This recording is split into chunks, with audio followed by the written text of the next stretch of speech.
I'm Tammy Neon and I've just bought the biggest transit ever.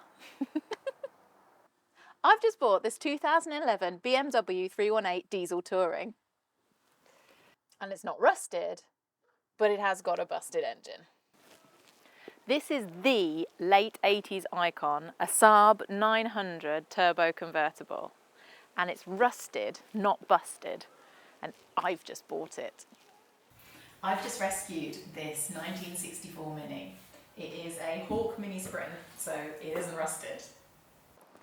I've just bought this 2012 Mini Clubman diesel. And it's not rusted, so it must be busted. It's got a 1.6 diesel engine, so it's got a timing chain fault. I've just bought a 318 diesel touring BMW. BMW 318 diesel touring. Okay. Go on, give it a go.